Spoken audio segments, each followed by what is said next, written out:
want to bring him in now. He joins us on Wednesdays.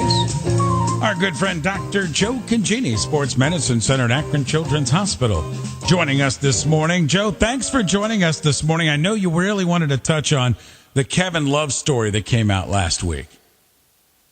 Yeah, Ray, I did. We get a chance every week here to talk about some sports medicine topics that affect athletes and other parts of our lives in our world too. And I really think that Kevin Love's revelation in the last week was, it was one of the more impactful things that have gone on in sports medicine. Really courageous admission. And he did it in such a good way that I've seen in sport in a long time. The effect in just a week, Ray, in my world has been really liberating for a lot of high school athletes, college athletes that have really found a way now to be able to explain some of the things they've gone through. I think also, Ray, you've probably seen there have been several national sports broadcasters, local broadcasters, sports reporters. You probably saw, I know, a guy that you have on quite a bit, Terry Pluto, talk about some of his struggles. So many people have come out and spoken about their struggles with mental health issues and particularly with panic attacks. I think it's reflective of the population as a whole, but definitely athletes are not left behind here as people look at numbers of maybe 25, 35, 40%.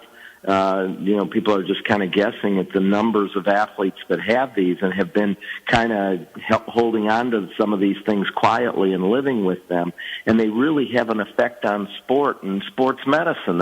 Part of the reason it's really important to me through a career of 30 years, Ray, of seeing athletes and trying to assess their medical problems and injuries and things in, at games or clinics or practices that we go to, is sometimes things just don't add up. You'll see an athlete and we'll end up and it doesn't fit a pattern medically, and there will be some pieces that just don't add up medically after we assess and evaluate them.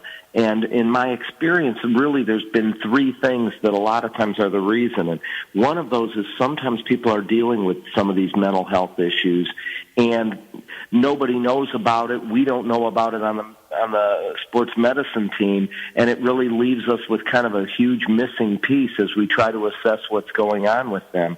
The other ones are, and I think I mentioned a few weeks ago, sometimes it's medications that athletes are on that seem to affect them, particularly in my career, and thankfully I think this is getting less and less, but some athletes will be on, for instance, narcotic analgesics that are really affecting them, and sometimes the medical picture just won't add up with those as well. Sometimes they've gotten narcotics or painkillers from other places, from their parents or other things. And the third one, of course, recently in sports medicine is when kids are concussed. Things just sometimes in the history don't add up, and they're not, telling us the whole story. But especially in the mental health area, when people are really struggling with some of the issues of mental health, of panic attacks or anxiety issues, and things just aren't adding up, it's something that we think about. And so this was so important because I think it opened the door for so many athletes to see that there's nothing wrong with admitting that they're struggling with some of these things, admitting that they could use some help in dealing with them, seeing that other athletes, so many athletes, high-profile athletes, are dealing with these things as well. This was just a huge revelation in the last week, and I really wanted to get an opportunity, and I appreciate it, to talk about it this morning. Yeah, and sometimes with these issues too, Joe, and you can jump in here, sometimes we don't take it as serious as we really should. Oh, my gosh, absolutely not. And, the last time that one of these came up in Cleveland sport at the higher profile, like we say, sometimes the pro athletes and everything make it higher profile, and then we see it trickle down to our high school athletes and stuff, was the Butch Davis thing of many years ago before a game. And I think people took that in a different way. I don't think he came out in quite the, as well explaining it. But I thought the explanation by Kevin Love really got people to take it a lot more seriously. And there's no question, when you've lived through these things, or as so many people have described since this has happened, when you live through it once, and then you deal with it. It's ongoingly. It doesn't go away. You kind of deal with it in a way the rest of your career, the rest of your life when some of these issues come up. And so I think a lot of times it's kind of the way that you present it, and I think people will take it a lot more seriously after this revelation. But I think you're right. I think a lot of times it was, oh my gosh, these athletes are not tough enough. And I think we were at a different place in time. I think nowadays people are not putting these aside, are not minimizing these types of symptoms, but realizing what an effect on these human beings that play the sport that we like to follow, that in our world that we help take care of.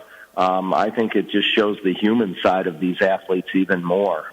All right, Joe, good stuff this morning. Thanks for coming on board with us. That aspect of certainly sports medicine. Thanks, Joe. Thanks, Ray. Have a great week. I really appreciate it. You too. There you go. Dr. Joe Congeni, Sports Medicine Center at Akron Children's Hospital, joining us.